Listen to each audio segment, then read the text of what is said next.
Aleluia. Então, amados, nós estamos nesse mês de abril, que já está se encerrando, não é isso?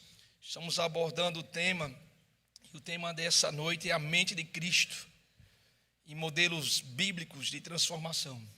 Amém? Você crê que a palavra transforma? Você tem sido transformado por ela? Amém? A nossa transformação ela é progressiva, dia após dia, à medida em que nós estamos caminhando com o Senhor, nós estamos sendo transformados e moldados no padrão dele. Amém? Ele é a referência e ele é o padrão ao qual nós estamos chegando. E eu quero que você abra a sua Bíblia em 1 Coríntios, capítulo 2, versículo 14. 1 Coríntios, capítulo 2, versículo 14.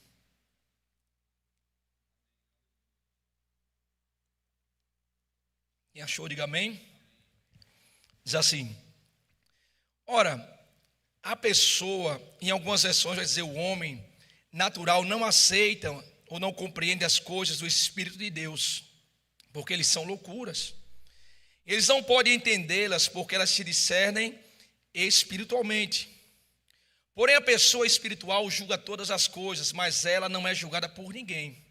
Pois quem conheceu a mente do Senhor para que possa instruir? Aí ele responde: nós, porém, temos a mente de Cristo. Diga assim: eu tenho a mente de Cristo. Mas pastor, como você pode dizer que eu tenho a mente de Cristo se eu tenho tanto pensamento errado, se às vezes eu penso tanta coisa que não é boa? Mas não sou eu que estou dizendo isso, é a própria palavra de Deus, que está dizendo que eu e você, por sermos espirituais, por termos nascido de novo, nós temos a mente de Cristo. Sabe, a mente de Cristo é o que nos habilita ou capacita a receber e discernir o que é espiritual. Por isso que Paulo, quando está escrevendo esse texto, ele fala assim, que o homem natural ele não pode compreender, ele não pode entender as coisas do Espírito de Deus, porque lhe parecem loucura. Mas nós que somos espirituais, nós que nascemos de novo, nós recebemos a capacidade de compreender e de entender as coisas do Espírito Santo de Deus. É isso que ele está dizendo nesse texto. O homem natural ele não nasceu de novo, então ele não compreende. Mas você e eu nascemos de novo, e o nascer de novo é que nos capacita e nos habilita a compreender e a entender as coisas do Espírito de Deus. Amém? Sabe, querido, a porta de toda transformação, eu sei que muitas vezes, você vê no dia a dia pessoas buscando mudanças. Elas procuram ajudas, elas querem alguém que possa, nortear, que possa dar uma direção, que possa dar alguma receita, alguma dica de melhorar em algumas áreas da sua vida. Todos os dias pessoas aparecem na internet querendo ajudar pessoas, oferecendo cursos, palestras, porque as pessoas elas buscam transformações. Elas estão buscando mudanças, elas querem mudar e para melhor, amém? Mas deixa eu dizer algo para você. A porta de entrada para uma transformação vinda de Deus é um novo nascimento. Então tudo que é oferecido, tudo que está fora da palavra, tudo aquilo que não é uma ação do Espírito de Deus é apenas paliativo. Ele não tem um poder de uma transformação genuína. Ele vai te regrar, vai colocar em você normas que vai trazer uma melhora sim, beleza. Mas ele não tem o poder de trazer uma transformação genuína daquela qual só Deus pode fazer. E se nós queremos e nós estamos buscando a cada dia crescer no conhecimento e na graça, crescer no entendimento em conhecer ao Senhor, nós precisamos permitir que o Espírito Santo traga e faça essas transformações em nossas vidas. Olha o que diz lá em Jeremias, capítulo 13, versículo 23.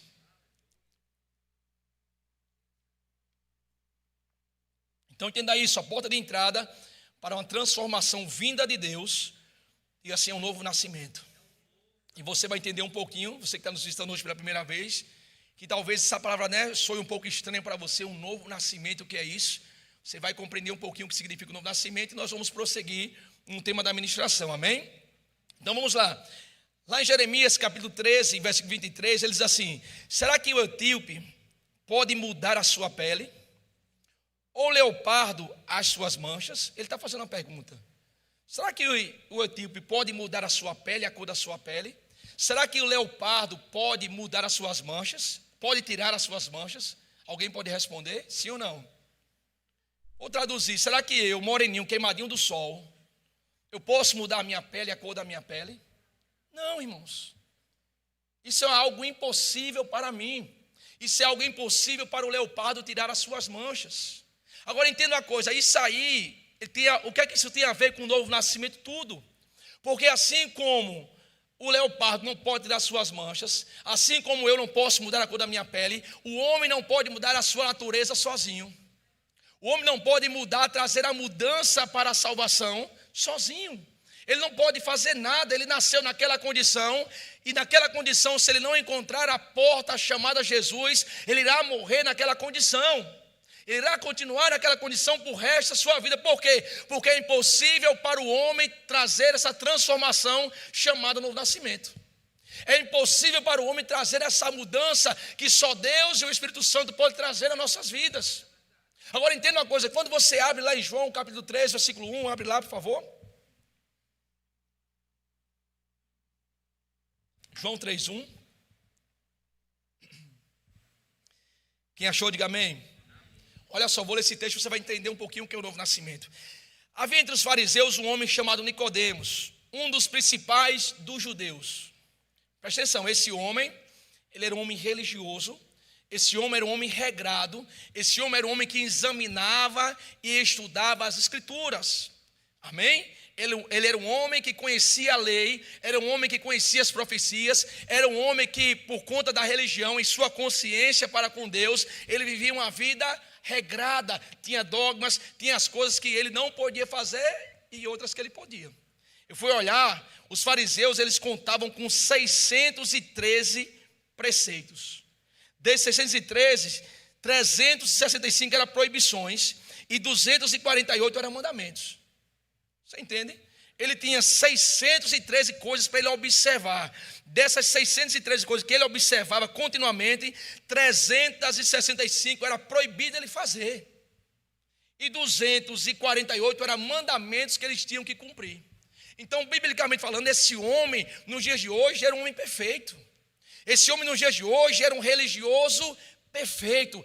Se nós fôssemos olhar com os olhos naturais, era um homem de Deus. Era um homem transformado, era um homem salvo. Mas só que quando ele chega até Jesus, vamos ler o texto. Este, versículo 2, de noite foi falar com Jesus e lhe disse: Rabi, sabemos que o Senhor é mestre vindo da parte de Deus, porque ninguém pode fazer esses sinais que tu fazes se Deus não estiver com ele. Olha a resposta de Jesus. Jesus respondeu: em verdade te digo, se alguém não nascer de novo, não pode ver o reino de Deus. Preste atenção, o que foi que Nicodemos fez fazer? Ele era um judeu, simpatizou com Jesus, os milagres e os sinais que Jesus estava operando chamou a atenção dele, e isso inquietou ele. Não, eu tenho que ir até esse homem. E quando ele chega até Jesus, ele chega de uma maneira suave, amistosa: mestre, bem sabemos que você é de Deus, porque ninguém pode fazer esses sinais que tu fazes se Deus não for com ele. Ou seja, ele foi tentando abrir o caminho para receber algo da parte de Jesus. Ele queria receber uma conversa amigável, ele queria receber, sabe, rapaz, você está bem demais na sua religião, rapaz, o que você está fazendo dá certo. Mas a resposta que Jesus deu a ele não foi a que ele queria ouvir. Jesus falou: olha, Nicodemos, em verdade eu vou dizer a você, você é judeu, você é fariseu, você é um dos principais, você observa os mandamentos, você guarda a lei, você examina as escrituras, mas deixa eu te dizer algo: se você não nascer de novo, você não pode ver o reino de Deus. Olha que choque. Se você não nascer de novo, você não pode ver o reino de Deus. Ele pergunta: Senhor, como pode o homem nascer de novo sendo velho? Pode porventura voltar ao ventre da sua mãe? E aí Jesus vai começar a dizer como acontece esse novo nascimento. Ele fala: aquele que não nascer da água, palavra e do Espírito não pode entrar no reino de Deus. Então, como acontece o novo nascimento, mestre? É através da palavra e do Espírito, agindo no teu interior, trazendo vida àquilo que estava morto, te trazendo de volta, te ressuscitando, te regenerando. O novo nascimento, irmãos, é uma mudança que acontece no nosso íntimo, é uma mudança de natureza. Antigamente, por conta do pecado, nós herdamos a natureza pecaminosa do diabo. Mas quando nós nascemos de novo, nós herdamos a natureza divina de Cristo. Isso é o novo nascimento. Antigamente, o diabo era senhor sobre você, o diabo era senhor sobre a minha vida, ele ditava as regras, mas quando Cristo chegou, ele perdeu o senhorio e Cristo se tornou o Senhor da minha vida, e hoje quem dita as regras é Ele. Então ele está falando exatamente disso, da importância de nascer de novo. Então deixa eu te dizer algo, irmãos. Nós estamos lendo um texto que fala de um homem religioso. Nós estamos lendo um texto que fala de um homem que guardava os mandamentos. Nós estamos lendo um texto que fala de um homem que praticava as obras de justiça, dava esmolas, dava dízimo. Nós estamos falando de um texto de um homem desse, porém não estava salvo. Porém precisou ouvir de Jesus: ei, você precisa nascer de novo. Deixa eu dizer para você, irmãos. A religião ou qualquer outro meio, seja terapia, profissionais de coaching, autoajuda, só toca ou alcança algumas áreas da tua vida. A religião, sabe, as terapias, as filosofias, tudo que você busca, tudo que existe nesse mundo como um meio de te ajudar, ela só toca algumas áreas da tua vida. Mas tem um lugar, tem uma área na tua vida, tem algo em você que só quem alcança é o poder de Deus mediante o Espírito Santo, que é o teu espírito. Nada pode fazer o homem nascer de novo a não ser a água e o Espírito, a não ser a palavra e o Espírito Santo. Nada além deles pode trazer isso para o homem. Então não importa, pastor, eu só faço isso, eu faço aquilo, eu frequento tal religião, pastor, sabe, eu já mudei muito, isso é bom, se mudou está ótimo, mas é preciso nascer de novo. A regra é: nasça de novo.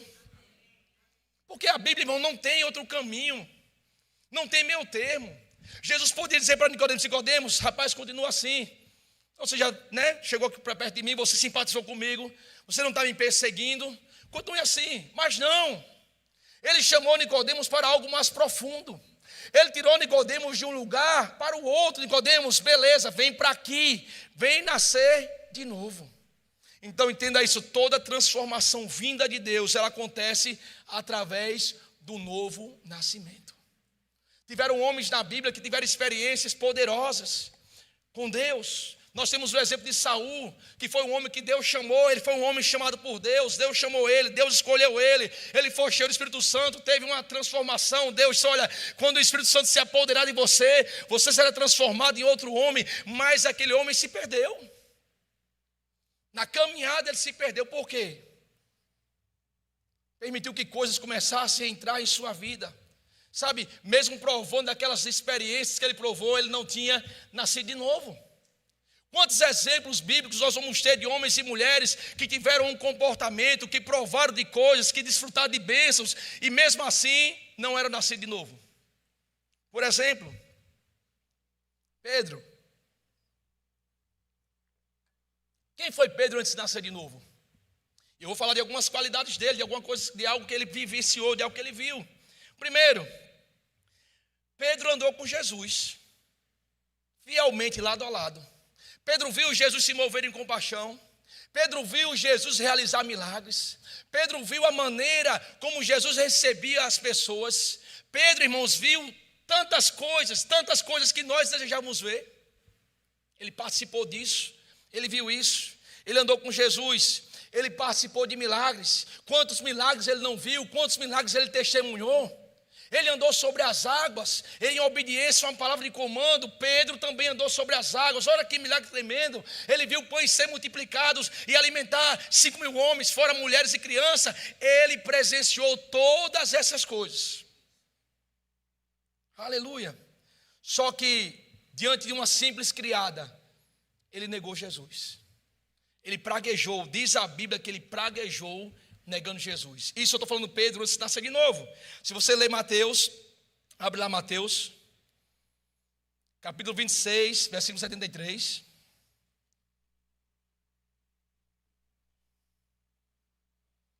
Aleluia. Que achou, diga amém. Diz: pouco depois, aproximando-se os que estavam ali, disseram a Pedro: com certeza você também é um deles, porque o seu modo de falar o denuncia. Ele começou a praguejar e a jurar: não conheço este homem. Andou com Jesus, Jesus lavou os pés dele, participou da ceia, teve todo o tempo provando de milagres, sendo participante de milagres. Quantas coisas ele viveu, quantas coisas ele desfrutou, porém não tinha nascido de novo ainda. Isso me dá o entendimento, irmãos, que muitas vezes uma bênção que nós recebemos não quer dizer sinal que estamos sendo aprovados. Ah, não, porque as coisas estão dando certo. Beleza, isso não quer dizer que você nasceu de novo. Isso não quer dizer que está tudo bem. Apesar que as bênçãos faz parte daqueles que nasceram de novo. Nós herdamos essas coisas. Mas entenda, nós estamos vendo textos falando de coisas, de acontecimento, de homens que provaram de grandes coisas, de sinais, de milagres, e mesmo assim não tinham provado ainda o novo nascimento. E era necessário ele passar pelo novo nascimento. Porque depois que Jesus ressuscita, depois que Jesus sobe aos céus, que Pedro é cheio do Espírito Santo, aí já começa uma mudança. Aquele homem que negou Jesus diante de um criado, aquele homem que praguejou, disse assim: eu juro, eu não conheço este homem. Aquele homem que foi tão covarde diante de uma criada, aquele homem no dia de Pentecostes, quando o Espírito Santo desce, que ele é cheio, diz a palavra que ele se levanta e começa a pregar, e na sua pregação 3.000 almas se rendem ao Senhor. 3.000 almas quer Cristo, 3.000 almas entendem a mensagem de salvação, 3.000 pessoas decidem em seus corações entregar a sua vida a Jesus, porque um homem cheio do Espírito Santo se levantou e começou a pregar a mensagem da salvação. E eles, usado por Deus poderosamente. Aquele homem que negou Jesus diante de uma criada, agora está andando pelas ruas, operando sinais e milagres, e diz a Bíblia que as multidões de cidades vizinhas começam a trazer seus enfermos, colocar aos seus pés, para que ao menos a sua sombra seja projetada sobre eles serem curados. Aquele homem que negou Jesus, agora está cheio do Espírito Santo, fazendo as mesmas obras do seu mestre. Você quer um melhor exemplo de transformação do que esse? Você quer um exemplo além desse de transformação? Aleluia! Pedro enfrentou a perseguição e fez ousada confissão. Morreu pela causa de Cristo. Eu te pergunto, quem causou essa transformação em Pedro? Quem trouxe essa mudança na vida deste homem? Quem fez desse homem um grande pescador, um grande ganhador de almas? Quem fez desse homem se levantar ousadamente e enfrentar as autoridades, dizendo: me importa obedecer a Deus do que obedecer aos homens? Quem trouxe essa mudança, irmãos? Quem trouxe essa transformação? Foi a religião? Não. Foi alguém, algum amigo? Não. Foi a filosofia, o pensamento da época? Não. Trazendo para o dia de hoje, irmãos, quem transforma, quem tem influenciado a sua vida? O que é que tem influenciado você? O que é que tem ocupado o teu pensamento? O que é que tem ditado como você deve se comportar? O que você deve falar? O que é que tem norteado? O que é que você tem, recebido? De quem você tem recebido? Amém? De quem? Porque nós estamos vendo um exemplo de um homem transformado poderosamente. De um homem que saiu de uma condição e mudou poderosamente por causa de um novo nascimento. Porque decidiu crer, porque decidiu permanecer, porque decidiu ser cheio do Espírito Santo, porque decidiu continuar firme, porque decidiu continuar bebendo da fonte, porque não retrocedeu na sua fé, porque não cochilou entre dois pensamentos, porque decidiu crer de coração. Aleluia, você entende?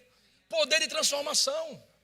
Aquele homem agora estava com a mente de Cristo. Ele podia compreender como é que a fé opera. Ele podia compreender a ação do Espírito Santo. Ele podia entender os milagres. Ele podia entender os dons. Ele podia entender e conseguir compreender e discernir a voz de Deus. Ele estava apto para operar junto com Deus.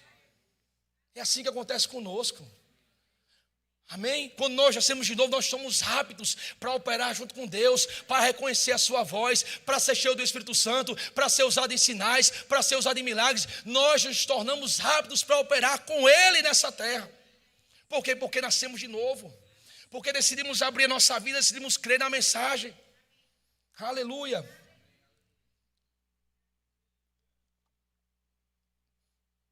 Aleluia. Foi o Espírito Santo que causou essa transformação.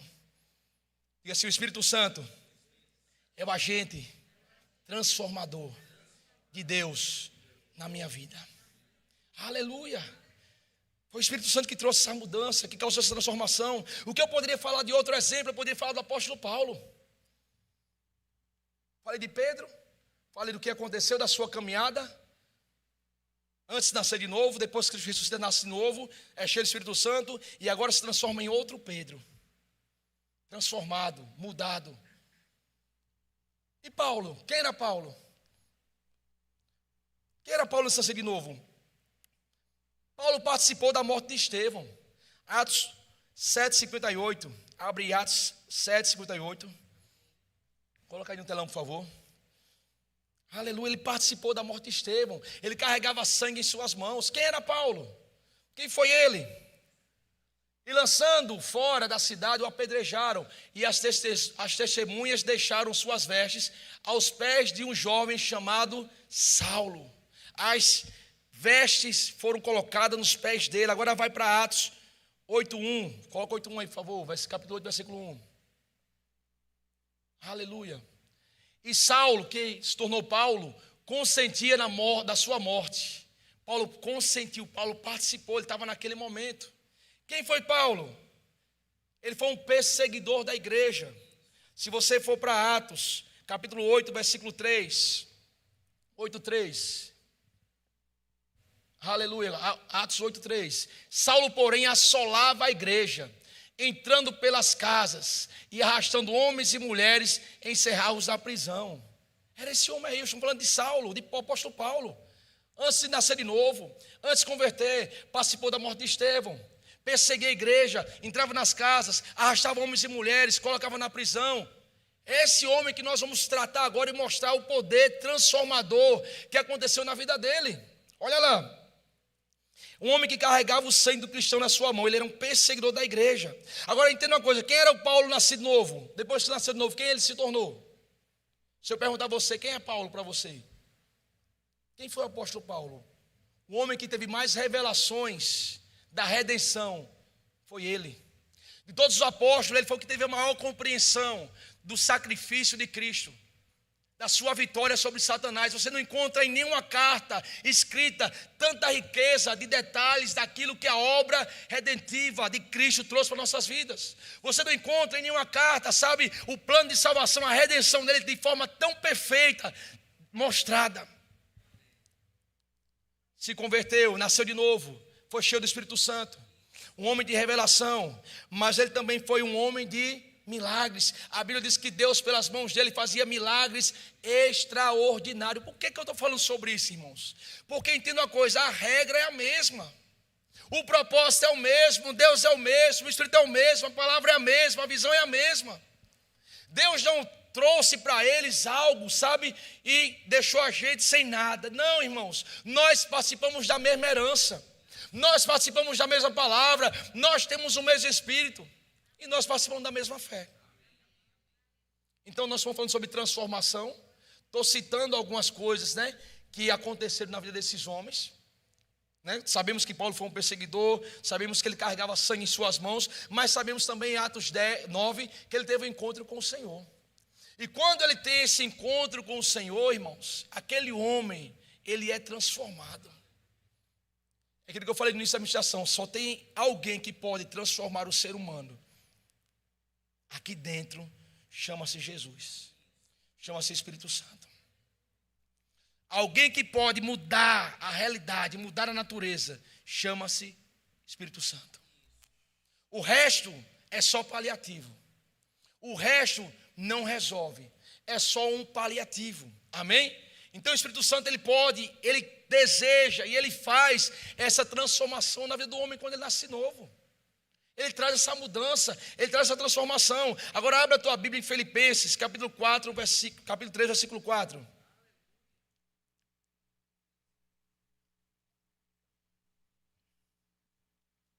Aleluia. Quem achou, diga amém. Isso aqui ele vai falar um pouquinho de quem ele era e de quem ele se tornou. Amém? Olha o que ele diz. É verdade que eu também poderia confiar na carne. Você está falando da sua justiça própria, daquilo que ele era, amém? Diante dos homens e diante da religião. Ele diz, é verdade que eu também poderia confiar na carne. Se alguém pensa que pode confiar na carne, eu ainda mais. Ele fala, fui circuncidado ao 8º dia. Sou da linhagem de Israel, da tribo de Benjamim. Hebreu de hebreu, sou puro, amém? Sangue puro, hebreu de hebreu. Quanto à lei, eu era fariseu, tinha função, tinha cargo. Quanto ao zelo, perseguidor da igreja. Quanto à justiça que há na lei, irrepreensível. Você entende quem era esse cara? Fala assim, olha, se alguém pensa aí, se alguém está se gabando, diz assim, não, eu sou circuncidado, não, eu observo os mandamentos. Se alguém está se gloriando por causa disso, eu poderia me gloriar mais ainda.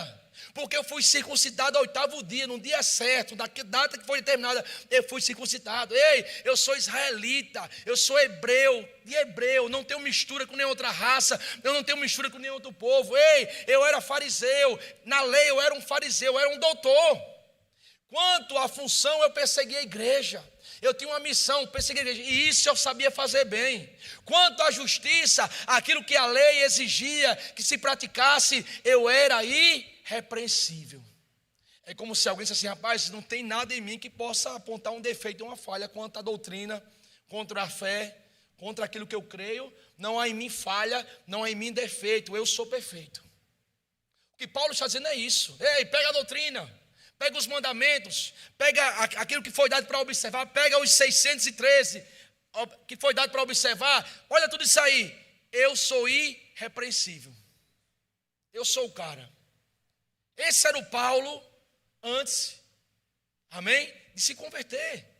Esse era o Paulo, a sua patente, a sua função antes de conhecer a Cristo. E ele está dizendo exatamente quem ele era, mas depois que ele conhece a Cristo, depois que ele compreende a salvação, depois que ele nasce novo, a visão dele agora muda com relação às coisas dessa terra. A visão dele agora muda com relação às coisas humanas. Ele começa agora a ter uma visão diferente. Ele diz assim, ó. Mas o que para mim era lucro, naturalmente falando, aquela função, aquela posição, tudo que eu tinha, tudo que eu conquistei, o que para mim era lucro, isso considero perda por causa de Cristo. Ele colocou na balança Cristo e quem ele era. Ele disse, ei, tudo isso aqui que eu era, tudo que eu construí, eu encontrei Jesus, eu encontrei a verdade, eu encontrei Cristo. Então tudo aquilo que me impedia, ou tudo aquilo que foi usado para persegui-lo, tudo aquilo que, sabe, me moldou e fez ser quem eu era, eu considero como lixo. Eu perco tudo isso por causa dele. Ele diz assim, eu estou abrindo mão de tudo. Eu abri mão da minha função, eu abri mão do meu nome, eu abri mão da minha reputação, eu abri mão dos elogios, eu abri mão da aceitação, eu abri mão dos aplausos, eu abri mão de tudo isso por causa de Cristo. Você entende? Abri mão de tudo. E aí eu lanço uma pergunta para mim e para você. O que é que nós estamos dispostos a abrir mão por causa de Cristo? Uma água para você pensar. O que é que você está disposto, o que eu estou disposto a abrir mão por causa de Cristo? O que é que nós estamos dispostos a colocar na balança e dizer assim, rapaz, isso aqui é bom, sabe, foi lícito, eu conquistei, mas se isso aqui abafa isso aqui, eu prefiro perder isso aqui e não perder isso aqui.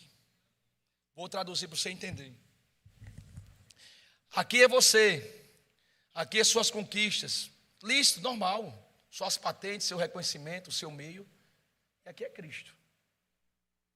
Aqui é o mundo, os aplausos, os elogios, a aceitação, né? Hoje tem que ser aceito, não é isso? Tem que aceitação. E aqui é Cristo. A pergunta é, Cristo E todo esse meio construído, tudo que o mundo, sabe, tudo que você conquistou e tudo aquilo que o mundo colocou em sua volta, o que é que você está disposto a abrir mão? Bota na balança. Se esse aqui abafa esse, lança fora esse. É isso que Paulo está dizendo. O que para mim era lucro, eu considerei perda. Você entende uma coisa? Paulo era um perseguidor. E agora ele deixou de ser perseguidor para ser perseguido. Paulo tinha toda uma mordomia, toda uma aceitação. E agora ele deixa tudo isso para sofrer açoites, apedrejamentos, naufrágios, perseguição, fome e nudez. Por causa de Cristo. Você entende? Ele tinha tudo aquilo ali, mas agora ele entendeu. Ele entendeu a riqueza do que é a salvação. Ele entendeu a riqueza do que é Jesus. Entenda uma coisa, irmãos. Se Jesus não for a razão da tua mudança, nada mais é. Você pode ter dezenas de coisas, mas se Jesus não for a razão principal a qual você deseja mudar, para conquistar, para parecer com Ele, para chegar à ressurreição, para chegar à salvação, de nada adianta a sua caminhada nessa terra. Você entende?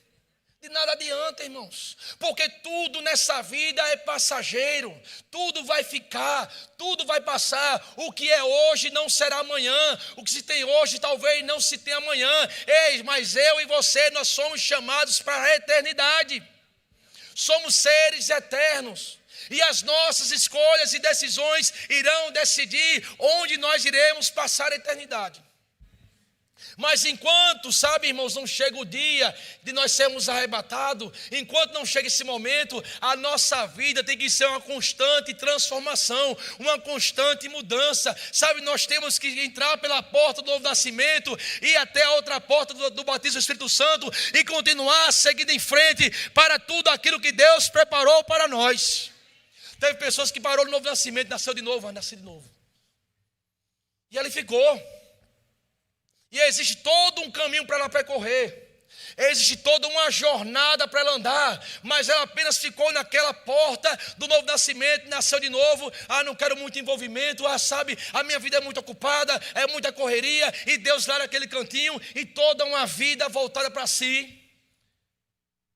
Mas Deus não chamou você para parar nessa porta. Existe outra porta chamada batismo do Espírito Santo, ser cheio do poder. E que Deus chamou você para que você entre nela. E tem pessoas que entraram por essa porta, falaram em línguas em 1814 e de lá para cá não falou mais. Não, porque foi bom, não, mas eu quero ficar aqui. Mas Deus não chamou você para parar ali. Existe agora, depois do Pentecostes, sabe, aconteceu algo poderoso na vida daqueles homens. O evangelho se expandiu, as mesmas obras, as mesmas coisas que Jesus fez começaram agora a ser feitas por homens. Foi compartilhado.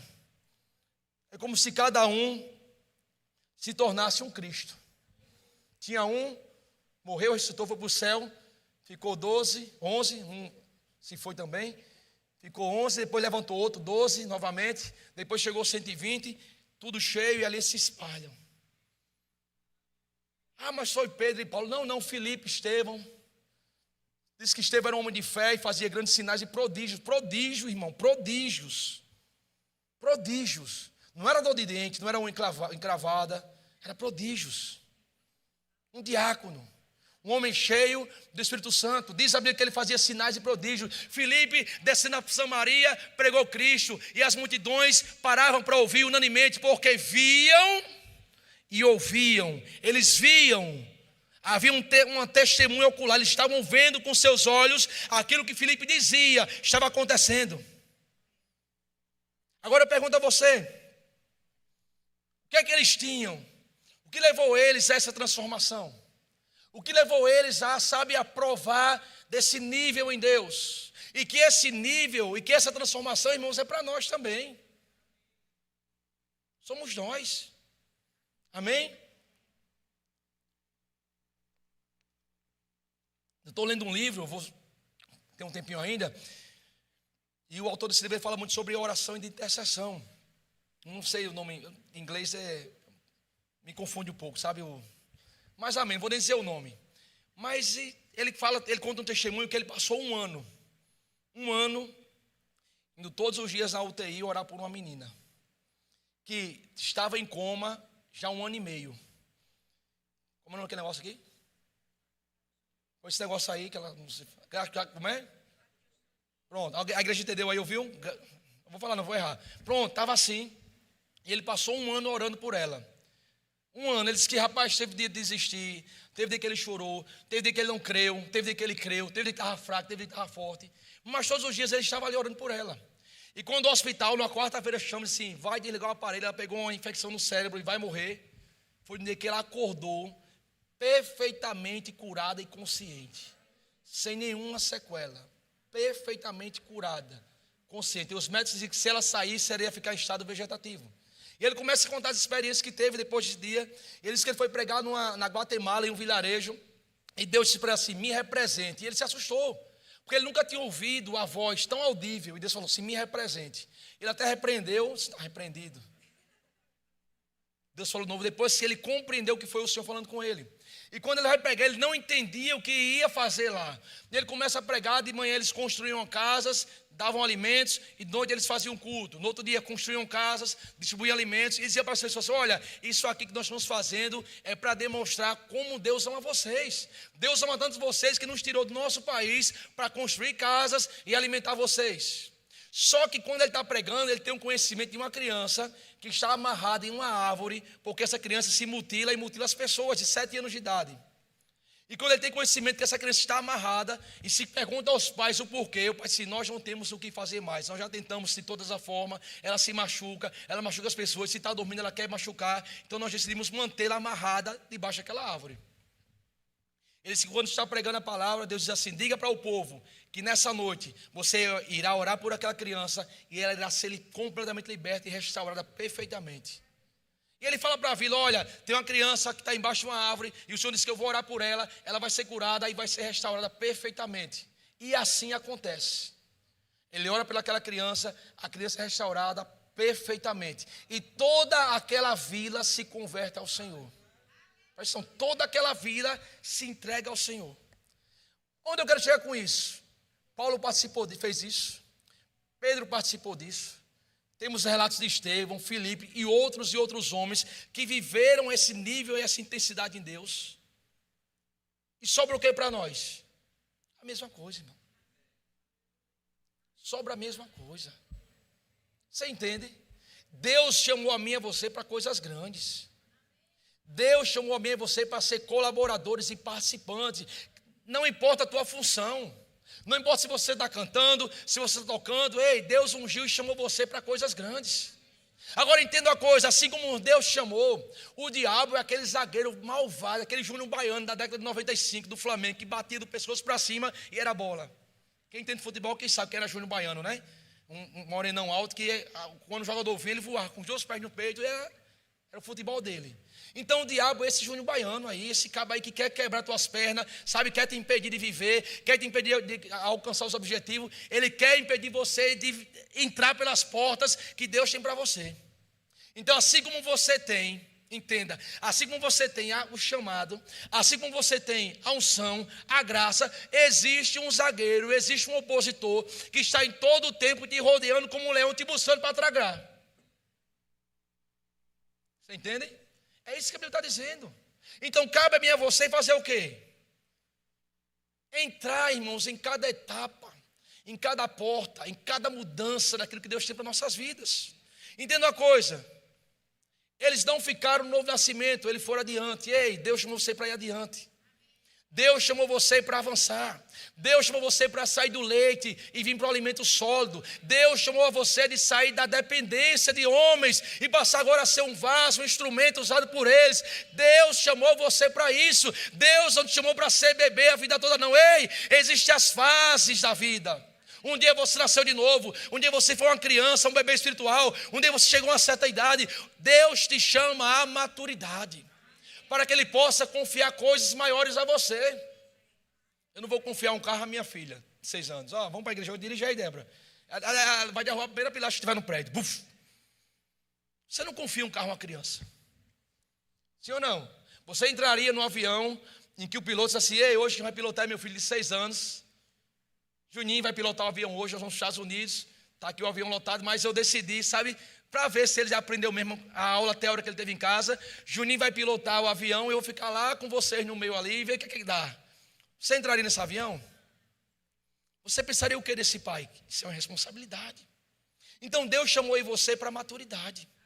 Deus chamou eu e você para confiar coisas maiores, para confiar coisas grandes. E essas coisas vão acontecendo e vão sendo confiadas à medida em que nós crescemos, à medida em que nós respondemos. Ou você pensa que Pedro o diabo não tentou parar Pedro? Ou você pensa que o diabo não tentou parar Paulo? Ou você pensa que o diabo não tentou parar esses homens? Ou você pensa, irmãos, que a vida deles foram fáceis? Ou você pensa que não existia pressões, tentações? Ou você pensa que esses homens não eram feridos, magoados, que eles ouviam coisas que eles não queriam ouvir? Sim ou não? Entenda uma coisa: não permita que uma frase maldita, mal falada, pare você. Não permite que algo mal interpretado pare você. Não permite que um ressentimento e uma mágoa pare você. Não permita que o diabo use algum meio para parar você. Você foi chamado para coisas grandes. A mudança e a transformação é possível. Nós vimos homens totalmente, naturalmente falando, pesados. E foram totalmente transformados. Foram totalmente mudados. Foram homens que morreram pela causa do Evangelho. Foram homens que escreveram aquilo que nós estamos lendo. Você entende isso? Foram esses homens. Amém, irmãos? Então entenda uma coisa: você nasceu de novo. Não fique apenas aí. Vem para o batismo do Espírito Santo. Foi batizado. Ei, não parou aí não. Não tem mais. Vem para o mais. Vem buscar os dons.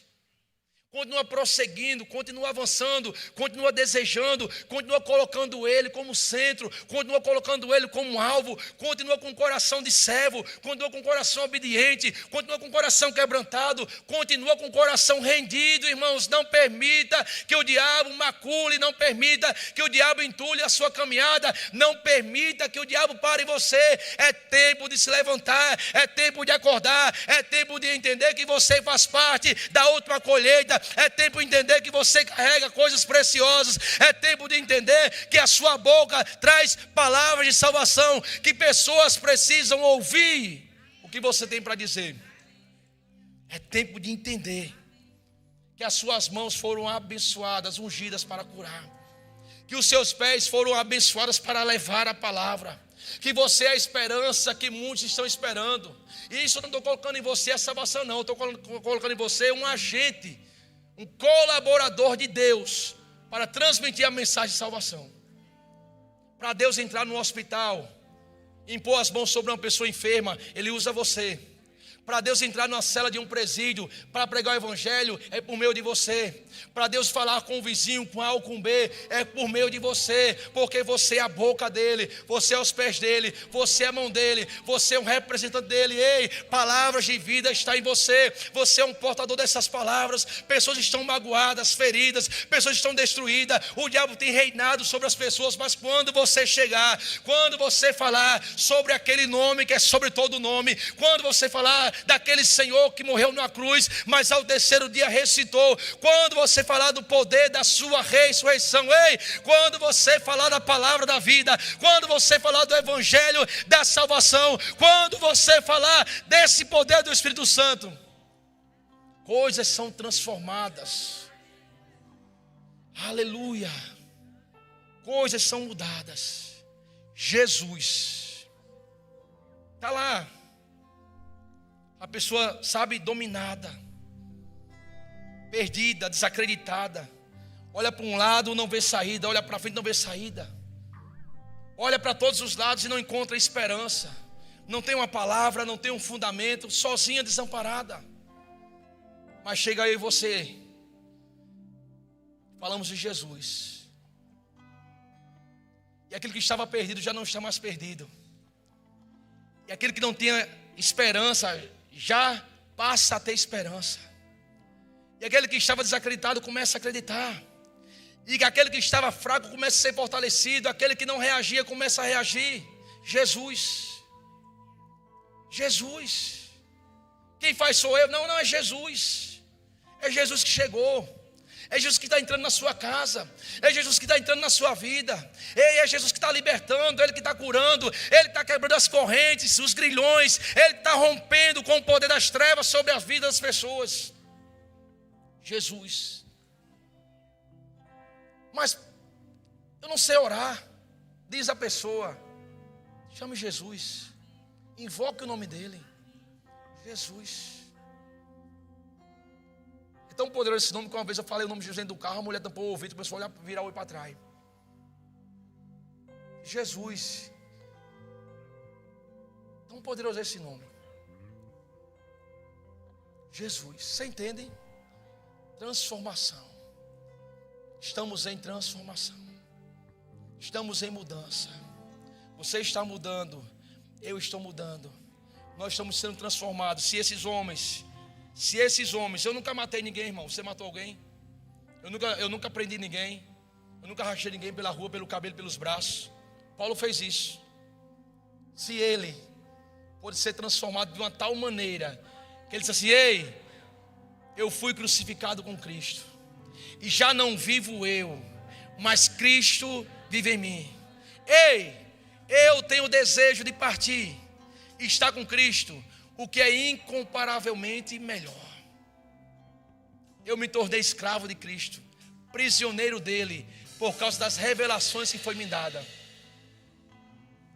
Se ele pôde, nós também podemos. Transformação é um ato de decisão. Acho que encerrou meu tempo. Transformação é um ato de decidir. Decidir.